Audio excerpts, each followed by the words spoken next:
ለመናገር ነው። ይሄ የትግራይ ህዝብም በግልጽ ማወቅ አለበት። ምንም አይነት አቅም የላቸው። ምንም አይነት አቅም አንዲት ነገር ማድረግ የሚችሉበት የላቸው። ሚሳኤል እንዳልኳችሁ እዚህ ሆነን ነው ዳውን ያደረግነው። ድንጋይ ማለት ነው። አሁን ድንጋይ መሸከም ማለት ነው። ነገ ትግራይ ነጻ ስናወጣ መልሰን እናደራጀዋለን።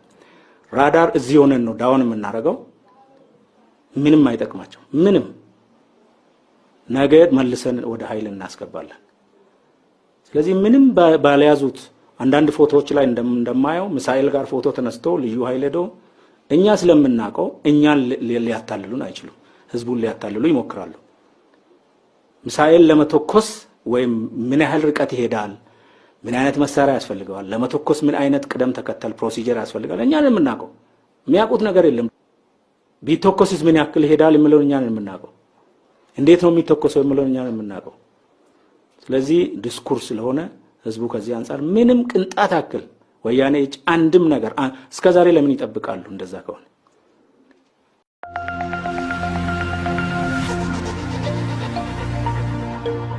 ምንም እንደ አየር ኃይል እንደዚህ አይነት ነገር ይከሰታል ብለን አላሰብንም። ነገር ግን ያላሰብነው ነገር ድንገተኛ ጦርነት ሲያጋጥመን አየር ኃይል ከራሱ ባህሪና ተልእኮ ጋር አጣጥሞ ወደ ግዳጅ ለመግባት ነው የሞከርነው። ይሄንንም 12 ሰዓት ባልሞላ ጊዜ ውስጥ ሙሉ ቁመና ወደ መግባት መጀመሪያውንም አየር ኃይል ለማንኛውም ግዳጅ ተብሎ ግዳጅ ላይ ወይም ደግሞ የተሟላ ቁመና ላይ በመኖሩ ወደ ግዳጅ ገብተን ስራዎች እየሰራን ነው ያለነው። ተልእኳችን እንደሚታወቀው ሌላውን ትቼ ሁለቱ አንደኛ በማንኛውም ጊዜና ሁኔታ የኢትዮጵያን አየር ክልል መጠበቅ፣ መከላከል፣ ማንም እንዳይደፍሮ ማድረግ ነው። እሱ ድሮም ስንጠብቅ ነበር፣ አሁንም ይቀጥላል፣ እየቀጠለም ነው ያለው። ማንም አውሮፕላን እኛ ሳንፈቅድ የኢትዮጵያ አየር ክልል አያቋርጥም። ሁለተኛው ለሰራዊታችን የምንሰጠው የቅርብ የአየር ድጋፍ እንዲሁም የአየር ኃይል ሰራዊቱን ከቦታ ቦታ የማነቃነቅ ስራዎች ናቸው ግዳጃችን እንደ ዋናነት። እነኚህ ሶስቱን ይዘን ነው እየተንቀሳቀስን ያለነው። በሁሉም የሀገሪቷ ክልል እየተንቀሳቀስን ነው ያለነው። ከዚህ አንፃር ጦርነቱ እንደተጀመረ እኛ ምን አይነት ታርጌት ነው መደምሰስ ያለብን ብለን ታርጌቶችን የመለየት ብቻም ሳይሆን ደግሞ ቅደም ተከተል የማስቀመጥ ስራዎችን አስቀምጠን ጠላት ሊጠቀምበት ያሰበው ሰሜን ይዘን የያዘውን መሳሪያና ስትራቴጂክ ቦታዎች ሊጠቀምበት ያሰበው ኢላማዎች በፍጥነት እንዲጠፉ እንዲደመሰሱ ጠላት ምንም አቅም እንዳይኖረው የማድረግ ስራዎች ናቸው የሰራው። ሌላው እኛ እንደ አየር ኃይል አንድ ሰሜን አየር ምድብ የምንለው መቀሌን ማዕከል አድርጎ ሰሜን ሀገራችን ክልል የሚቆጣጠር አየር ክልል ነበረ። እንደተባለው እዛ አካባቢ ተዋጊ አልነበረንም። እኛ በአየር ስለምንዋጋ በመሬት የሚከላከል ተዋጊ ጥበቃ በጣም ትንሽ ቁጥር ያላት ካልሆነ ተዋጊ አልነበረንም። እሱን እንዳለ ከመቀሌ ካለው ሰሜኒስ ጋር ጠላት የማፈን ስራ ሰርቷል። ነገር ግን መሳሪያዎቻችንን ምን ሊያደርጉ አይችልም። አንድ ሚሳኤል ለመተኮስ ራዳር ለመተኮስ ከዚህ ማዕከል ነው የምንቆጣጠረው። ስለዚህ ወዲያው ነው ያጠፋ ነው። ሚሳኤል ለመተኮስ የራሱ ቅደም ተከተልና ፕሮሲጀር ያስፈልጋል። አውሮፕላን ለማብረር የራሱ ቅደም ተከተል ያስፈልጋል። ስለዚህ ከማዕከል ስለምንቆጣጠር ድንጋይ ሆኖ ነው የሚቀረው። እዛ ያለው ድንጋይ ሆኖ ነው የሚቀረው ማለት ነው። ስለሆነ ይሄን ግዳጃችንን ማዕከል አድርገን ጠላት ሲጠቀምባቸው የነበሩ ታርጌቶች በተለይ ስትራቴጂክ የሆኑ መሳሪያዎች ያሉበት ራዳሮች፣ ሚሳኤሎች ያሉበት ጠላት ይጠቀምበታል እና ነዳጅ ዲፖዎች፣ መሳሪያ ክምችቶች እነኚህን እጅግ በጣም ጥንቃቄ በተሞላበት አንድም ሲቪሊያን መጎዳት የለባቸውም ብሎን ካለን አስተሳሰብ እየሰራን እንገኛለን። ዝርዝሩ በሪፖርት ልታገኙት ትችላላችሁ። ነገር ግን ከፍተኛ የሆነ ውድመት እስከዚህ ሰዓትም በጠላት ላይ ከፍተኛ የሆነ ውድመት እያደረሰ ይገኛል አየር ኃይላችን። ሌላው ከዚህ ጋር አያይዤ መግለጽ የምፈልገው የሲቪሊያን ታርጌት ወይም የሚባለው ነገር ብዙ ምሳሌ ማንሳት ይቻላል። ግን በትንሹ ላነሳላችሁ ፓይለቶቻችን መሳሪያ ጭኖ ሄዶ መሳሪያ ጭኖ ሄዶ ቦታውን አይቶ ገምግሞ 2-3 ዞሮ ካልመሰላቸው ሲቪሊያን ይጎዳሉ ብሎ ካሰቡ ይዞ ነው የሚመለሱት። አንድም መሳሪያ በሲቪሊያን ላይ ወይም ደግሞ ሲቪሊያን ታርጌት እንዳያደርግ ከፍተኛ ጥንቃቄ እየተደረገ ያለበት ሁኔታ ነው ያለው።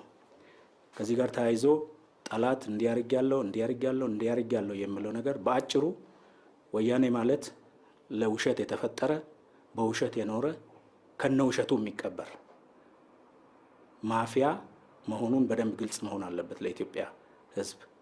እንኳን አውሮፕላን ሊጥሉ በራሪዎቻችን መቀሌ ላይ፣ ኮያ ላይ፣ አድግራት ላይ፣ አክሱም ላይ እንደፈለጉ መምታት ብቻ ሳይሆን አይቶ ዞሮ አረጋግጦ ነው ከደበደቡም በኋላ።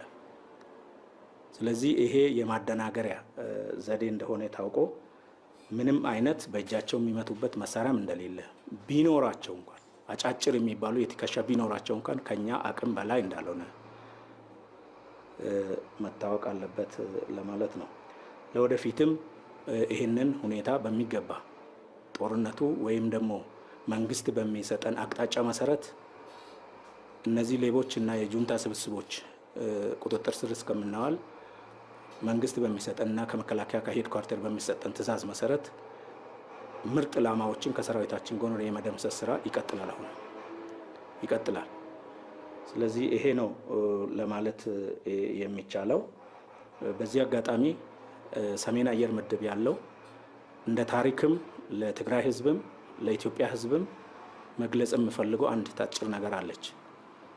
2011 መጨረሻ 12 መጀመሪያ ላይ የአመቱ የስራ ማጠቃለያ ተብሎ እዛ ነበርኩኝና ምን ያክል ሰራዊታችን ለትግራይ ህዝብ ለትግራይ ደካማ እናቶች እንደሚረዳ ሌላውን የኮቪድ ጊዜ የመጣውን እርዳታ ትቼ ሌላውን የእህል አጨዳ ትቼ አንበጣውን ትቼ አይናለም የሚባል ከተማ ከካምፓችን አጠገብ አንዲት እናት ነበሩ። ትልቅ እናት ናቸው፣ ልጆች አላቸው፣ ግን ቤት አልነበራቸውም። አይናቸው አያይም። ይሄ ምድብ ሰሜን አየር ምድብ የአየር ኃይል ምድብ የምንለው ሄዶ ቤት ሰርቶላቸው ሙሉ በሙሉ እቃ ሟልቷላቸው እሳቸውን ያ ቤት ልረክክክብ ሲሄዱ አይናቸው በራ። እነኚህ እናት አሁንም ይኖሩ ይሆናል፣ ይሰሙ ይሆናል፣ ያዩት ይሆናል። ይሄ እንደ ኢትዮጵያ ታሪክ እንደ አየር ኃይል ታሪክ እንዲመዘገብ አድርገን ሰነዱኛ ጋር አለ። ሰራዊታችን ወይም አየር ኃይል ይሄን አክል ነው ለህዝቡ፣ ይሄን አክል ነው።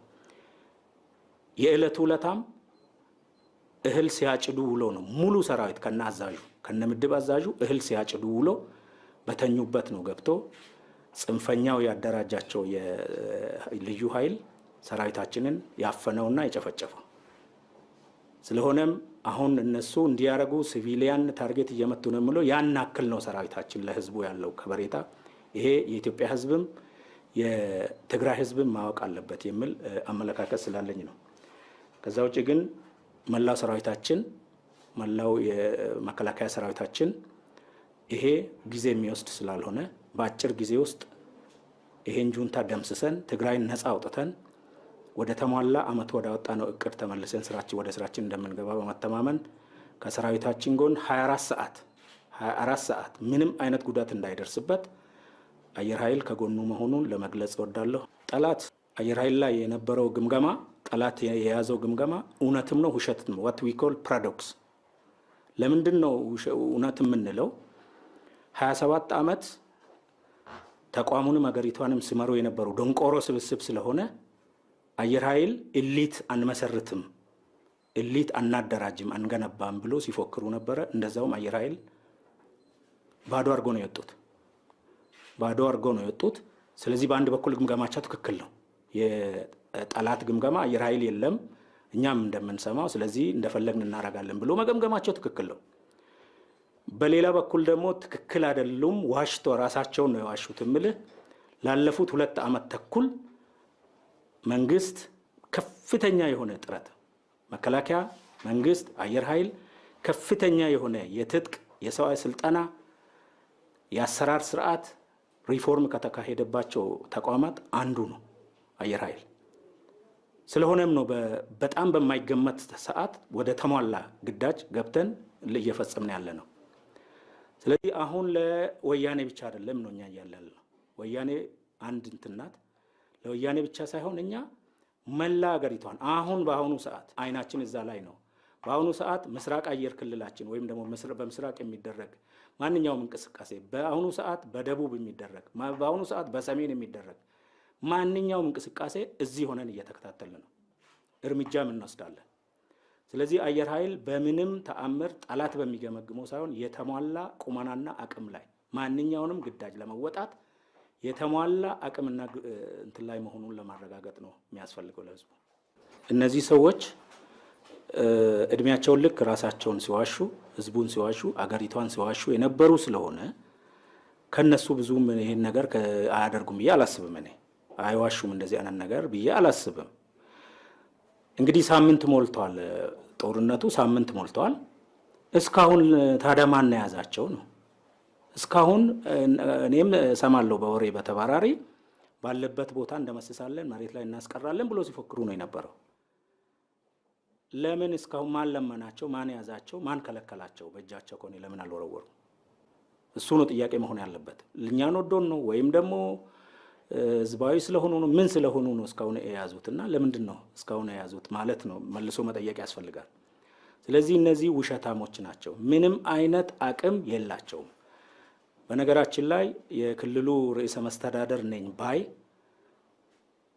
ከአንድ ቀን በፊት ማንኛውም አውሮፕላን በትግራይ ክልል አይበርም ብሎ ነበር። እርስ በርሱ እንዴት እንደምመታታ ልነግራችሁ ነው። በማግስቱ ደግሞ የኛ ሄዶ ሲደቁሷቸው በአውሮፕላን ተደብድበናል አለ። ምን ማለት ነው ይሄ? ራሱ እንደዛ ብሎ በተናገረ መልሱ ደግሞ ወጥቶ ተመተናል አለ። ስለዚህ ያለ አቅማቸው ቅድም ያልኳችሁ የጦርነቱ ግምገማም በአንድ በኩል ትክክል ናቸው፣ በአንድ በኩል ተሳስተዋል ያልኳችሁም ለካ ነው። የጦርነቱን ግምገማ ላይ በጣም ስለሳቱ አሁን የሚይዙት የሚጨብጡት ሲያጣ ህዝቡን ማደናገር ነው። ይሄ የትግራይ ህዝብም በግልጽ ማወቅ አለበት። ምንም አይነት አቅም የላቸው። ምንም አይነት አቅም አንዲት ነገር ማድረግ የሚችሉበት የላቸው። ሚሳኤል እንዳልኳችሁ እዚህ ሆነን ነው ዳውን ያደረግነው። ድንጋይ ማለት ነው። አሁን ድንጋይ መሸከም ማለት ነው። ነገ ትግራይ ነጻ ስናወጣ መልሰን እናደራጀዋለን። ራዳር እዚህ ሆነን ነው ዳውን የምናደርገው። ምንም አይጠቅማቸው። ምንም ነገ መልሰን ወደ ኃይል እናስገባለን። ስለዚህ ምንም ባልያዙት አንዳንድ ፎቶዎች ላይ እንደማየው ሚሳኤል ጋር ፎቶ ተነስቶ ልዩ ኃይል ሄዶ እኛ ስለምናውቀው እኛን ሊያታልሉን አይችሉም። ህዝቡን ሊያታልሉ ይሞክራሉ። ሚሳኤል ለመተኮስ ወይም ምን ያህል ርቀት ይሄዳል፣ ምን አይነት መሳሪያ ያስፈልገዋል፣ ለመተኮስ ምን አይነት ቅደም ተከተል ፕሮሲጀር ያስፈልጋል እኛን የምናውቀው። የሚያውቁት ነገር የለም። ቢተኮስስ ምን ያክል ይሄዳል የሚለውን እኛን የምናውቀው። እንዴት ነው የሚተኮሰው የሚለውን እኛን የምናውቀው። ስለዚህ ዲስኩር ስለሆነ ህዝቡ ከዚህ አንጻር ምንም ቅንጣት ያክል ወያኔ እጅ አንድም ነገር እስከዛሬ ለምን ይጠብቃሉ? እንደዛ ከሆነ ይሄ ነው መታወቅ ያለበት ለማለት ነው። አመሰግናለሁ።